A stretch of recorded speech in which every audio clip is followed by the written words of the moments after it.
Magandang oras, magandang buhay mga kababayan, mga ka-Golden Boy. Meron tayong video dito, courtesy ng ating kaibigang Sa Iyong Araw.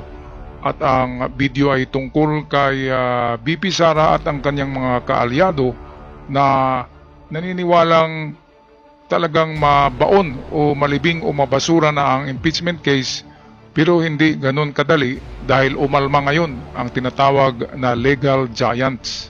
Ito yung mga luminaries na totoo na mga magagaling na abogado sa ating bansa. Kaya ito ang video atin panoorin. VP Sara, hindi akalaing mangyayari ito. Akala'y apas na sa impeachment. Pero ang dating ICC judge at mga pinakamatalinong abogado at scholars sa larangan ng batas na tinatawag na legal giants ay gumawa na ng hakbang para matuloy ang impeachment ni VP Sara.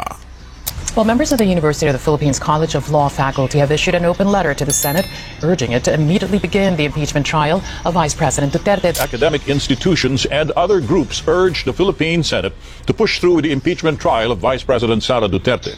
Ang imbitasyon namin sa Senado ay basahin ang saligang batas sa lente ng pananagutan. Talaga yung impeachment bilang proseso upang usigin ang ating mga pinakamatataas na opisyal. Because I think the allegations raised against the Vice President, whether they are true or not, are serious allegations. They would disqualify any public official from further serving massive amounts of corruption, other similar crimes. They're disqualifying for any person who wants to serve in high public office. Akala ng lahat tapos na ang istorya, pero isang plot twist ang magpapaiba ng lahat. Alright, so ito yung na-vlog ko kahapon, konektado ito. Sabi ko ay sumulat na ang UP College of Law 100 ka professor at ang plus 1 yun dahil kay yung lecturer nila na si attorney Tony Labina, isa rin na luminaries, magaling na attorney yan.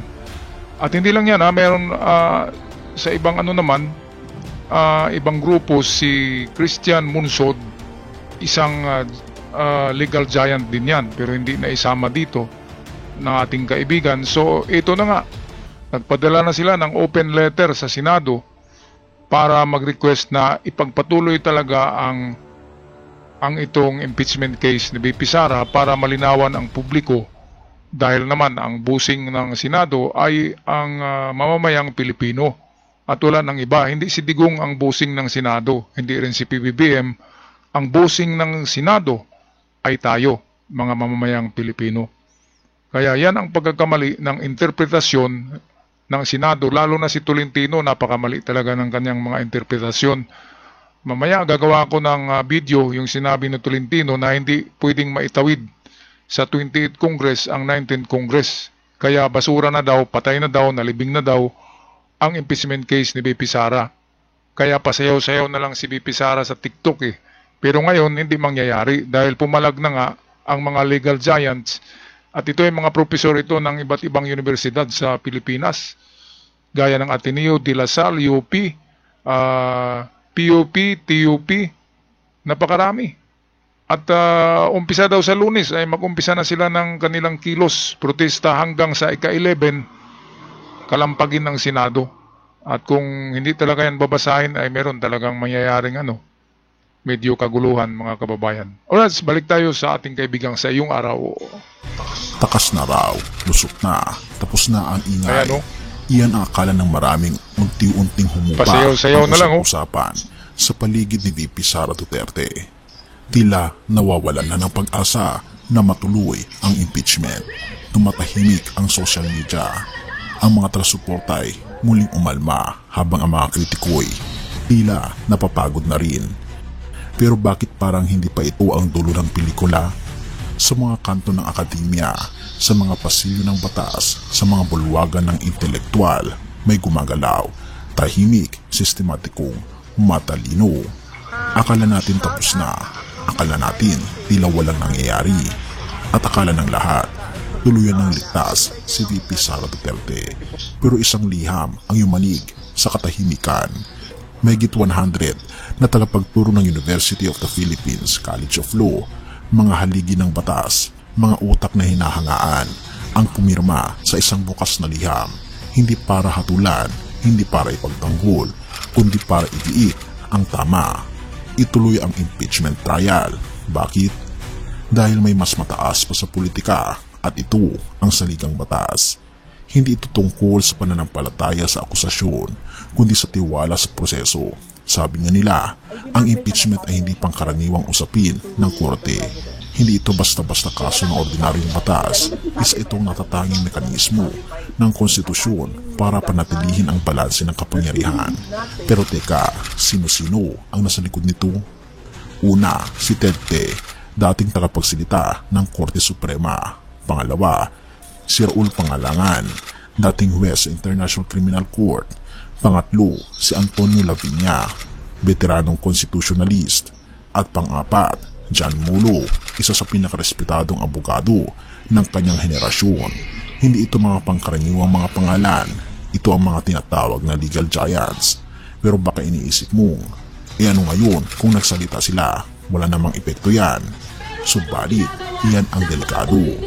Halika, ating basahin ang kanilang open letter. Ito mga kababayan, sabi ng walang epekto ng mga DDS. Anong walang epekto? Mga profesor yan ng mga universidad na mayroong College of Law. Kaya dapat lang magprotesta ang mga eskwelahan na mayroong College of Law dahil nga abogasiya konstitusyon ang pinag-aralan. Ngayon kung ang konstitusyon ay ni-revise or mali ang interpretation itong mga senador na ito, na katulad nila Tolentino, iba-iba talaga. Kakaiba ang kay Tolentino hindi talaga ma-accept ng ating isipan yung kanyang sinabi na hindi maitawid sa 28th Congress, patay na daw. Ano bang klaseng yan? Meron ngang nakalagay diyan sa article na yan ng impeachment na the Senate is a continuing body in spite na mayroong uupo na bagong kongreso, patuloy pa rin ang kaso dahil ang Senado ngayon ay isa ng korte, hindi na ito yung legislative body. Korte na, isa ng korte ang Senado dahil after magpulong ang Senado ay magiging korte na ito at lahat ng senador ay magiging judge. Kaya ang proseso ay parang sa korte na, so patuloy na yan kahit sino pang uupo na mga bagong papasok na 28th Congress ay ganun pa rin ang kaso kay BP Sara, patuloy daw yan, sabi ng mga eksperto. Alright, balik tayo dito sa iyong araw at atin basahin itong nakasulat sa open letter ng UP College of Law. Sabi pa dito, to forthwith proceed, open letter and urgent call to the Senate of the Philippines to commence the impeachment trial of Vice President Sara Z. Duterte by individual members of the University of the Philippines College of Law, Faculty, June 5, 2025. The text of the Constitution alone, the right to speedy disposition, would not apply. At napakahaba pa mga kaibigan. Kung gusto niyong basahin ang open letter na ito, ililink ko na lang sa baba upang makita niyo rin ang buong buod ng sulat na ito. At ito na nga, kapag ang Senado ay hindi nagpatuloy sa paglilitis, ang mensaheng ipapasa nito ay malinaw. Ang mga nasa kapangyarihan ay pwedeng makalusot, hindi dahil sa kawalan ng ebidensya, kundi dahil lang sa kawalan ng kanang dinggin nito. Kaya ang tanong ngayon, handa ka bang manahimik? Kung ang mga pinakamatalinong abogado ng bansa ay nagsabing dapat magpatuloy ang paglilitis, hindi ba't nararapat lang tayo rin ay maging mulat? Hindi ito laban ng politika, hindi ito drama ng oposisyon o ng administrasyon. Ito ay tungkol sa prinsipyo, sa accountability, sa kinabukasan ng pamahalaan. Ayan, so ang magandang word dyan ay ito'y para sa accountability ng isang public official na nagnakaw sa kaban ng bayan. Ano ba itong kaban ng bayan? Yan yung ating pinagpagura na taxes, na revenue ng pera na naipon ng pamahalaan dahil sa nagkaltas sila sa ating mga sweldo through taxes na punta sa BIR. At hindi lang yan, hindi lang mga taxes galing sa manggagawa, galing din sa mga kumpanya, may mga taxes din dyan at sa iba pang duties na tinatawag. Kaya pera ng mamayan, ang Senado ay nagtatrabaho para sa mamamayan. Ang soberenya ay ang mamamayan. Itong konstitusyon ay ginawa para sa mamamayang Pilipino. At ang pinakabusing ng lahat, hindi mga senador, hindi congressman, at hindi rin presidente, ang pinakabusing ay ang mamamayang Pilipino. Yan ang katotohanan. Sabi nga ni Christian Monsod, yung framer, yung isa sa nag-revise ng 1987 Constitution, ay nakalimutan na ng mga senador na mayroon palang mas mataas pa sa kanila, at yun ang taong bayan. At kapag hindi kikilos daw ang mga senador diyan tungkol sa impeachment, ay pwede nang gumalaw ang busing. Ito yung taong bayan at mangyayari ang tinatawag na people's power. Kaya yan, siguro by next week meron nang manawagan ng pagkilos na yan.